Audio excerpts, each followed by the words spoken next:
Good morning, everybody. I'm so humbled and honored to be here. It's so exciting, right? Very beautiful conference. Let's give it up for Ann and Annie's Appleseed. This conference is amazing, unmatched. The doctors, the talent that come here, I'm just amazed. And thank you for a wonderful breakfast. That breakfast is great too. Let's give it up for the breakfast. Lots of raw food, right? So I'm happy. All right, so today I'm going to talk to you about raw food, detoxification, and retreating, and how those things tie together to build health and wellness.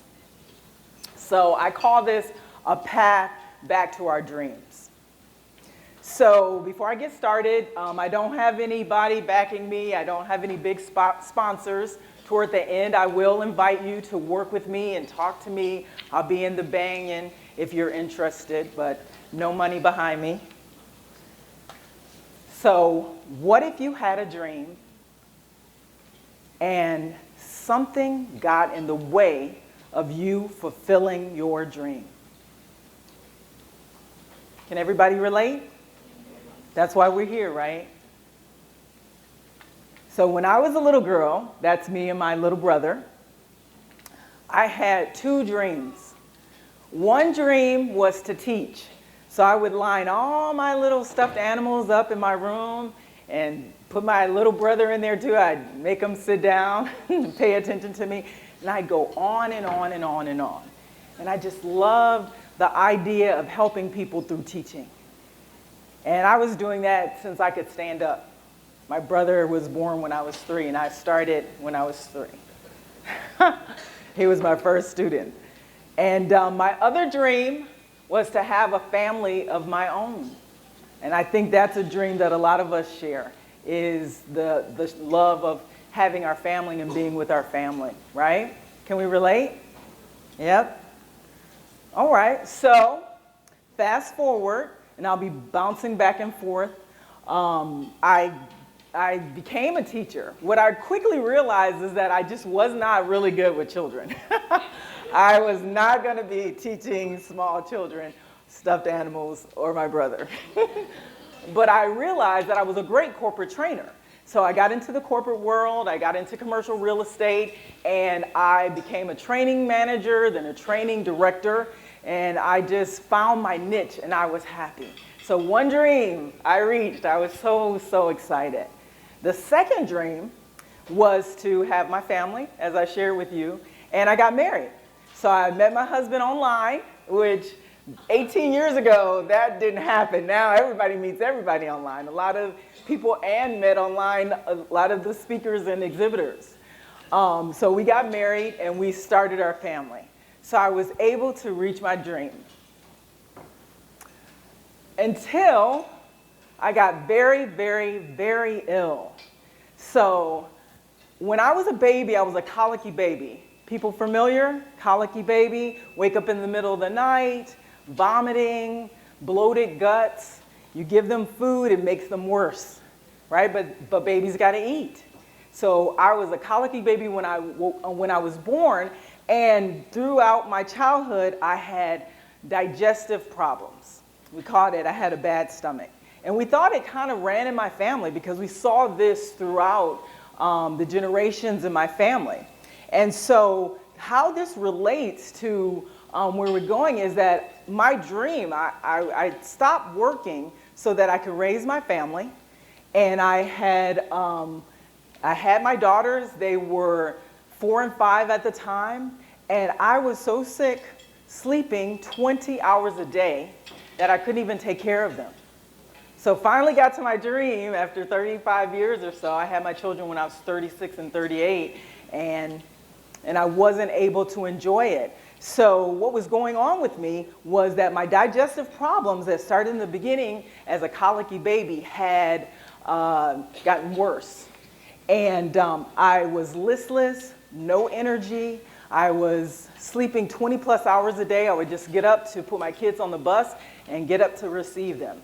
And everything I was eating was coming out in the bowl exactly the way it went in. So I wasn't absorbing or digesting or breaking down any of my foods. And we talked about that a little bit yesterday about nutritional absorption and how important that is.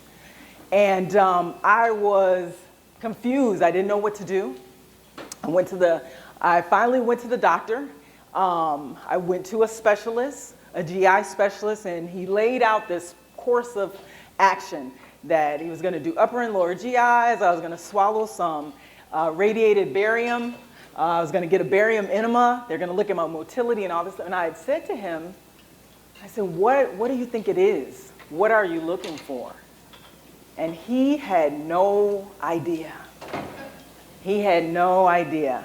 In fact, he was very stressed out. He had eczema, early male pattern baldness. He was overweight. He had some things going on too.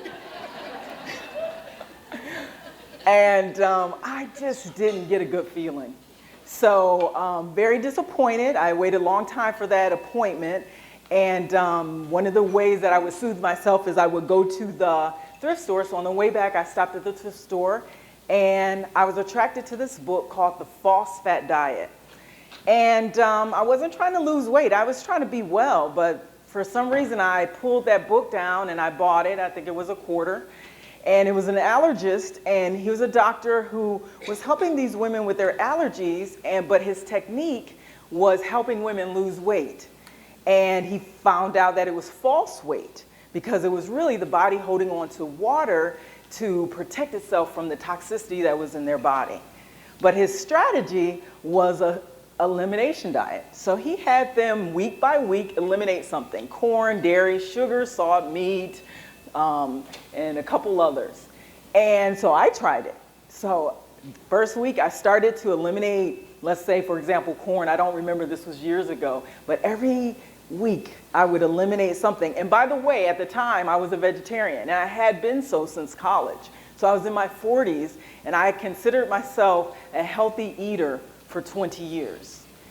And so by the end of the 7 weeks of eliminating things, I feel great. I have vitality, my symptoms were going away, my digestive was getting better, my digestive system was getting better. But what I was eating was just apples and lettuce. And I'm from Detroit. I love food. In fact, I probably am a food addict. I'm obsessed with food. From the time I get up, I'm thinking about, what am I going to eat next? What am I going to make? What are we going to have for dinner? Like, those are the thoughts that go through my mind.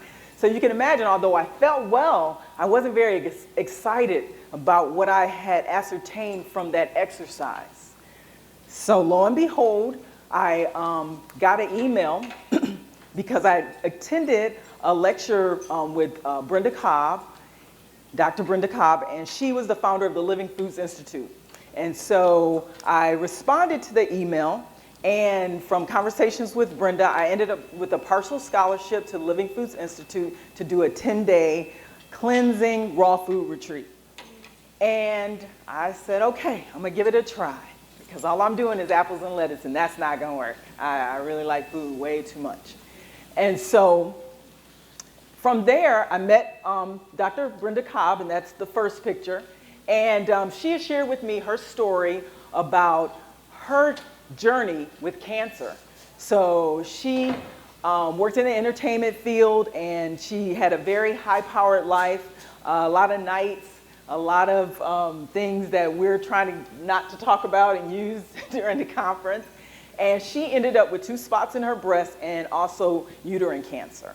So, and in her appointment with her doctor, she had that same feeling that I did. And I'm not against medical doctors at all. In fact, my oldest daughter, she's a former preemie. She was a 24-weeker.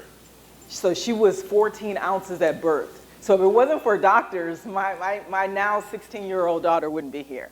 So I love doctors.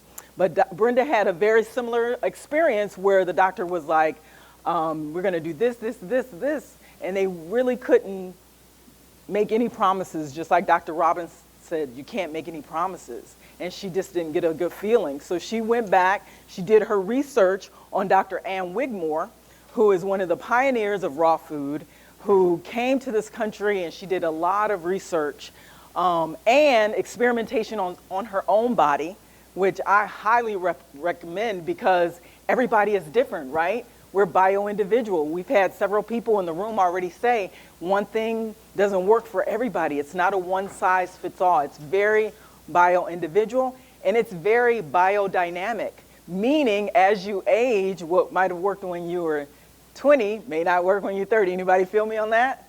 Yeah, absolutely. So Dr. Wigmore, she did a lot of this initial research.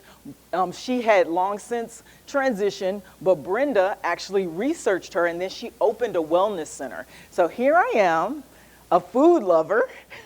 In a 10-day raw food class, I sent my children to be with my mother so that I can retreat and just focus on changing my habits and learning how to make this food. And I came into the room with I used to wear these muumuu skirts, these real loose skirts, because my digestive problems were severe. It really didn't work for corporate training. I mean, at any point in time, we would have to take a break because I would get violent diarrhea and I'd be like, oh, time for a break. And I had to have loose clothes. I couldn't have a lot of belts and things. That just didn't work for me. My illness was so severe that it just became the backdrop of my life since it started off when I was a baby. I didn't even know that that wasn't normal. But I had bloating, diarrhea, malabsorption.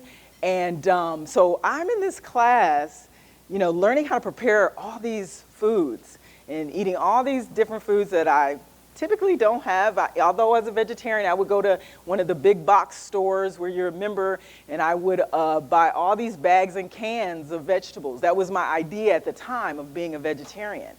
I wasn't thinking in terms of nutrition. I was just thinking in terms of no meat. And but in this class, I was so inspired because by the end of 10 days, 90% of my digestive symptoms had gone away in 10 days.